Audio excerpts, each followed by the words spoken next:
All right, let's talk about a simple two-word phrase that has absolutely exploded online. Let them. Today, we're going to dive into what it is, where it came from, and, most importantly, how and when you should actually use it. But first, let me ask you something. Are you just tired? Exhausted from trying to manage everyone else's choices, their feelings, their actions? From stressing about why your friend keeps canceling, or why your partner just won't change that one thing? That feeling of burnout? Yeah, that's exactly where this whole idea starts. And clearly, that feeling hit a nerve. A huge one. When motivational speaker Mel Robbins dropped a video explaining this theory, it blew up, racking up over 35 million views. It's a pretty clear sign that a lot of us are desperate for a way to get our energy back and find a little peace. So what is this theory, really? Well, at its core, you can think of it as a kind of radical permission slip. It's permission to stop pouring your energy into things you just can't control, which, let's be honest, is pretty much everything that involves other people. This quote from Mel Robbins just perfectly captures the simple, raw power of the idea. Think about it. Your coworker consistently talks over you in meetings. Let them. Your friends make plans without inviting you. Let them. See, the point isn't that you have to like it, but that you get to stop exhausting yourself trying to fight it. But here's the thing. This isn't just some catchy phrase you see on social media. Its wisdom is actually rooted in some pretty solid psychological and philosophical principles that have been around for, well, centuries. Let's start with a key psychological concept. Psychologically, the let them theory is all about shifting your locus of control. It's about moving from an external locus, where you feel like life is just happening to you, to an internal one, where you realize the only thing you truly have power over is your own response. It's a massive shift from feeling powerless to feeling like you're in the driver's seat. And get this idea is ancient. The Stoics taught us to only focus on our own thoughts. Buddhist philosophy says our suffering comes from wanting reality to be something it's not. And in modern therapy, there's a skill called radical acceptance, which is all about accepting what's happening and asking, okay, now what? So let them is really just a modern, catchy way of packaging this timeless wisdom. Okay, theory is great, but what does this actually look like in the real world? Let's get practical and explore how this mindset can totally transform our daily lives, especially at work and at home. At work? Oh, this can be a total game changer. Instead of micromanaging, you let them lead, and suddenly they take more ownership. Instead of punishing every little mistake, you let them fail, which creates an environment where people can actually learn.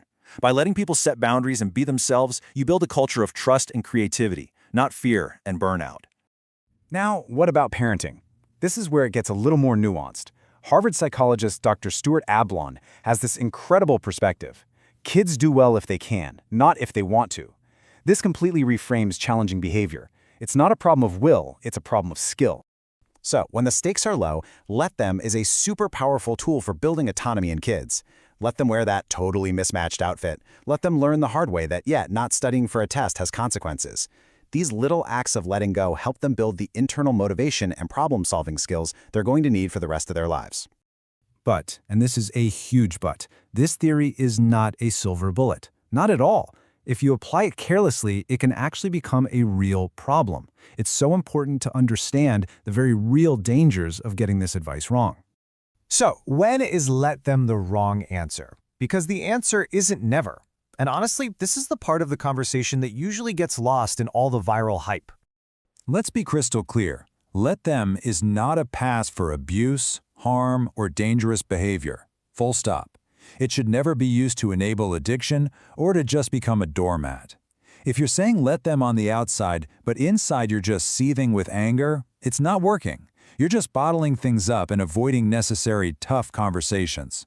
This is especially true for anyone with a history of trauma.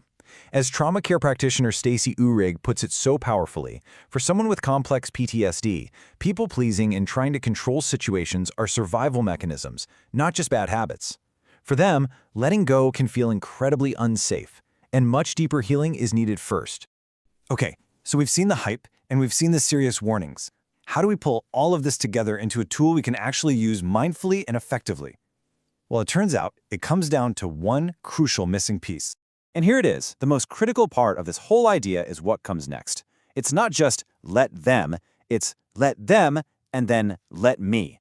Let me decide what I'm going to do. Let me set a boundary. Let me walk away. Let me take care of myself. That is the real power move. So here's a simple 3-step framework to get it right. First, when you feel that trigger, just pause. Accept reality for what it is. That's let them. Second, check in with yourself. How do I actually feel about this? What do I need right now? That's let yourself. And third, take intentional action. This is where you respond on purpose based on your values, not just reacting to control them. You see, in the end, this whole theory isn't really about them at all. It's about you. It completely reframes the goal.